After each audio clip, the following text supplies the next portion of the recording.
Hello everyone, it's Mark Goodacre here. Thanks for downloading and thanks for listening to the latest NT Pod. In this episode, episode 3, we're going to be asking the question, what is redaction?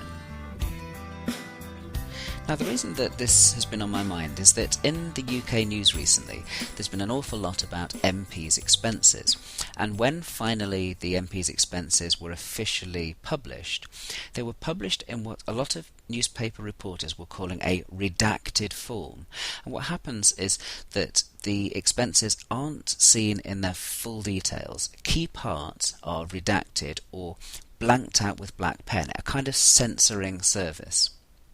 And what's striking about this to New Testament scholars is that we use the term redaction rather differently. It's clearly the same term, it's clearly basically about editing, but when New Testament scholars use it, it's not about the evangelists taking hold of source material and blanking bits out, and only blanking bits out. When New Testament scholars talk about redaction, they're talking about something a little bit more detailed and a little bit more complex. So before we go on, let's be clear about our terminology here. When we talk about redactors in New Testament scholarship, we're talking about the Gospel writers, the evangelists, usually especially the synoptic Gospel writers, Matthew, Mark and Luke, and they are redactors of their source material. And so there's a process called redaction criticism, which is where contemporary scholars look at the way in which these evangelists, these redactors, edited, moulded, crafted, composed their material. Now, it differs, redaction criticism does, depending on which gospel you're looking at. Let's begin with the one that's most straightforward to look at, and look at Matthew's gospel. Now, most people think that Matthew's gospel works at least with Mark's Gospel too. In other words, the composer of Matthew's Gospel also knows Mark's Gospel. Now that's something that I hope we'll get a chance to look at in a future NT pod, but for now let's take for granted that Matthew has a copy of Mark's Gospel and have a look at the way in which he crafts his Gospel in relation to his source. Now, a classic example of the way that redaction criticism works is to take a story like the stilling of the storm in Matthew 8 verses 23 to 27. Here in Mark's Gospel, what happens is you have Jesus stilling the storm in the face of disciples who seem to be really quite critical of him. When you get to Matthew, the tone is a little bit different. The tone's kind of reverential, and a scholar in the 1950s, a German scholar called Gunther Bornkamm, said that what Matthew is doing is he's rewriting Mark in the light of his own church's situation. He's trying to depict the boat as the church and the disciples as the member of that church, and they're asking Jesus to save them from persecution and from the surrounding problems and difficulties. So what the redaction critic does is they look at the way that Matthew changes Mark, and then they create some theories about how that might result from Matthew's original community situation.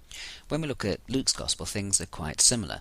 Essentially what the scholar does is he or she looks at Luke for places where there are differences from the alleged source material, especially Mark's Gospel, and then they'll extrapolate to working out what Luke's own theological or literary interests are, and they will even make some kind of conclusions about Luke's community on the basis of those things.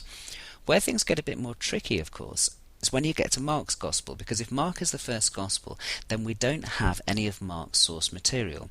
So when we look at Mark, we have to say, well, what are the key themes, and where do they occur? So the redaction critic of Mark tries to trace key elements and key locations in Mark's Gospel. To take one example, which we'll come back to in detail in a future NT pod, secrecy. Secrecy is very important in Mark's Gospel. At the end of healings, you get a command to silence. You get the disciples being commanded to silence when they work out who Jesus is at the end of chapter 8 of Mark's Gospel.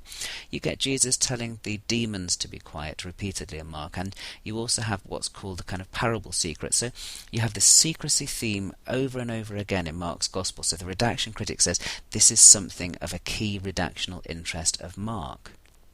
Well, that's something of a whistle-stop tour of the key contours of redaction criticism.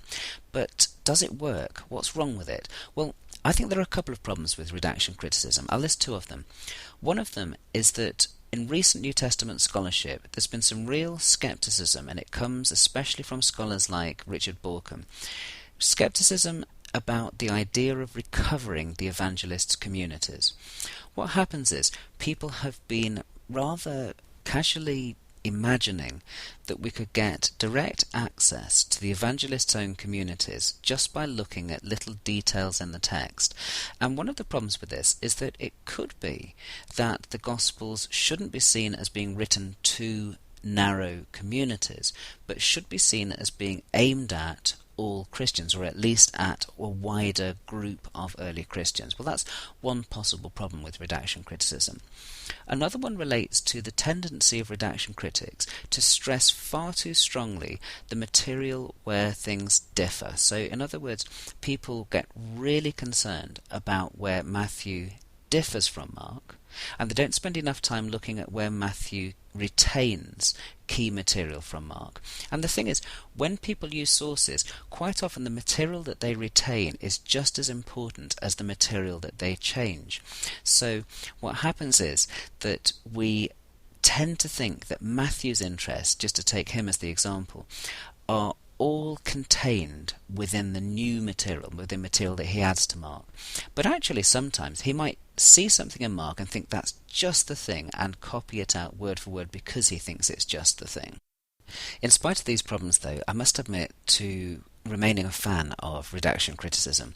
It's particularly useful in the classroom because there's a sense of empowerment for students when they get into this form of criticism, because really all they need to do is be armed with the synopsis of the Gospels, Matthew, Mark and Luke, to do a bit of careful study of the text, ideally with a little bit of colouring, and very quickly they can start seeing the differences between the synoptics, and as they look at the differences they can then start speculating on whether this feature is characteristic, whether this feature is characteristic, and having some idea of whether there is a kind of literary or theological reason behind the changes that are being made. So redaction criticism is excellent in the classroom. But this brings us back to one of the difficulties with the way that redaction criticism is often perceived. The thing is, the term itself can sound a bit scary, especially to the new student. I remember when I first heard the term redaction criticism, and I did imagine something like what was going on with the official publication of the MPs' expenses. I imagined that it meant something like blacking out huge amounts of material so that New Testament scholars can get the reputation, when they're doing things like redaction criticism, of wanting to blank things out, of wanting to tear things up. And it's a mistaken impression, and one I think that needs to be corrected by the realization that redaction criticism is exciting. It has all sorts of things to inform us about the evangelists and the world that they lived in. Well, thanks very much for your company on the latest NT Pod, and thanks for the feedback. Please continue to send it in, it's gratefully received. You can find me on the web at podacre.blogspot.com. You can Google for NT Pod. You can find me on iTunes or on Duke University's iTunes U. If you want to follow me, I'm on Twitter at Goodacre. Thanks very much again for listening, and I'll see you again soon.